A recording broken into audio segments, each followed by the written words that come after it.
Hello everyone, সবাই কেমন আছো? আশা করি সবাই খুব ভালো আছো। আমিও ভালো আছি। আমাদের বাড়ি কার্তিক পুজো, তার ব্লগ নিয়েই চলে এলাম। দেখো পুজো শুরু হয়ে গেছে। পুজোর আমার দিদা শাশুড়ি জোগাড় করেছে, কত সুন্দর জোগাড় করেছে। আমি সব নৈবেদ্য ধরে দিয়েছি। তো এরপর পুজো করতে আরম্ভ করে দিয়েছে। এটা পরের দিনের খিচুড়ি ভোগ হচ্ছে, তার জন্য সবাই মিলে একসাথে কাজ করছে। খুব দেখে ভালো লাগছে, খুব আনন্দ হচ্ছে। তো এরম বাড়িতে পুজো হলে খুব আনন্দ হয়। তো আমরাও বসে পড়েছিলাম পুজোর জন্য। তো এরপর উঠতে হবে, কারণ হচ্ছে আমাদের ব্রাহ্মণ এবার আরতি করছে। তো দেখো, এটা আমার ভাসুরের ছেলে ঢাক বাজাচ্ছে, কত সুন্দর ঢাক বাজাচ্ছে, খুবই ট্যালেন্টেড। তো এরপর আরতির জন্য আমরা সবাই উঠে দাঁড়িয়ে পড়লাম। আরতি হচ্ছে, মন দিয়ে আরতি দেখছি।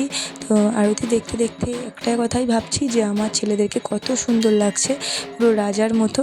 তো যতই হোক, ছেলে যতই বলি সে তো ভগবান, তাতেও প্রণাম করতেই হবে। আমরা মানুষরা যতই ছেলে বলি না কেন, ছেলে হতেই পারে, কিন্তু প্রণামটাও অবশ্যই দরকার, কারণ তারা ভগবান। তো দাঁড়িয়েছিলাম, তো ভিডিও করছে আমার ননদ পাশ থেকে। খুব ভালো লাগছে, খুব আনন্দ হয়েছে পুজোতে। দেখো, আরতির প্রদীপটা রেখে দিল। এরপর আমার বরমশাই তাপ নিয়ে নিল। এরপর আমি সবার কাছে নিয়ে যাব আরতির প্রদীপটাকে। তো খুব ভালোভাবে পুজো হয়েছে, খুব আনন্দ হয়েছে, সবাই মিলে আনন্দ করতে পেরেছি। সবাই এসেছে, কিন্তু কিছু কিছু সবাইকে দেখাতে পারিনি। তো আবার এর পরের ভিডিওতে সবাইকে দেখাবো। তো সবাইকে দেখাতে না পারলেও কিছু কিছু জনকে দেখাবো। তো এরপর যে কর্পূর দিয়ে যে আরতিটা করবে, সেটা আমাদের ব্রাহ্মণ ধরিয়ে নিল। এরপর আমি সবার কাছে নিয়ে যাচ্ছি, একে একে সবাই তাপ নিয়ে নিচ্ছে। এটা আমার ঠাকুমা নিয়ে নিল তাপ। তো আমি আমার বরমশাইকে একটু দিয়ে দিলাম। তো আমার শাশুড়ি মা কাঁসর ঘণ্টা বাজাচ্ছে, সেও নিয়ে নিল। সবাইকে আমি একে একে দিয়ে দিলাম। এরপর আমরা আবার পুজোয় বসে পড়লাম, তো কারণ পুষ্পাঞ্জলি হবে।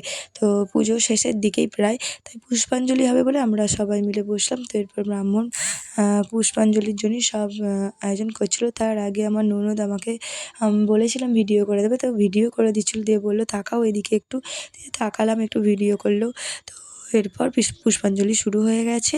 এরপর দেখো হোম হচ্ছে, কতটা সুন্দর হোম হচ্ছে, হোমের আগুনটা কত সুন্দর উঠছে। তো খুবই ভালো হয়েছে পুজোটা, পুরোপুরি ভালো হয়েছে। খুব আনন্দ কেটেছে, সবাই সবাই মিলে খুব আনন্দ হয়েছে। এরপর দেখো শেষের দিকেই হোম হয়ে গেলেই তো শেষ। এরপর দেখো কচুরির আয়োজন হয়েছে। এরপর কচুরি আলুর দম সবাই খাবে। তো টাটা।